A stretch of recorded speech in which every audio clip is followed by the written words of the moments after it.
விவசாயிகளிடம் கருத்து கேட்காமலே நிலம் கையகப்படுத்தும் திட்டத்தை தமிழக அரசு ரத்து செய்ய வேண்டும். கோவையில் தமிழ்நாடு விவசாயிகள் சங்கத்தின் தலைவர் சு. பழனிசாமி செய்தியாளர்களிடம் தெரிவித்துள்ளார்.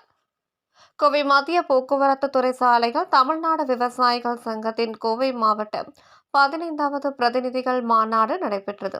இதில் அச்சங்கத்தின் தலைவர் சு. பழனிசாமி தலைமையில் வகித்தார். இந்த மாநாட்டில் 50க்கும் மேற்பட்ட விவசாயிகள் கலந்து கொண்டு அவர்களது கருத்துக்களை முன்வைத்தனர். இந்த மாநாட்டில் விவசாய கடன்கள் அனைத்தையும் முழுமையாக தள்ளுபடி செய்ய வேண்டும், விவசாய விளைபொருள் விலை நிர்ணயத்தில் முனைவர் MS சுவாமிநாதன் பரிந்துரையை அமல்படுத்திட வேண்டும், விவசாயிகளுக்கு வயது முதிர்வின் பொழுது மாதம் 10,000 ரூபாய் ஓய்வூதியம் வழங்க வேண்டும், மத்திய அரசும் மாநில அரசும் விவசாயிகளுக்கு தனி பட்ஜெட் உருவாக்க வேண்டும், நொய்யல் விவசாயிகள் பாசன சபை அமைக்கப்பட்டு பராமரிப்பு பணிகளை அவர்களிடமே ஒப்படைக்க வேண்டும், கோவையில் தென்னை பாக்கு விளைபொருள் ஏற்றுமதி மையம் உருவாக்கப்பட வேண்டும், ஆனைமலை ஆறு நல்லாறு பாண்டியாறு புன்னம்புழா பாசன திட்டம் மற்றும் ஆனைமடவு அணைக்கட்டு திட்டம் அமைக்கப்பட வேண்டும், வனவிலங்குகள் வாழும் இடங்களில் உள்ள ஆக்கிரமிப்புகள் அகற்றப்பட வேண்டும், வனவிலங்குகள் மூலம் ஏற்படுகின்ற உயிர் சேதம் பயிர் சேதம் குறித்து ஆய்வு செய்து உடனடியாக இழப்பீடு தொகையை கேரளாவை போல் 2 மடங்கு வழங்க வேண்டும், தென்னக நதிகளை ஒருங்கிணைந்து தமிழகத்தை பாதுகாக்க வேண்டும் உள்ளிட்ட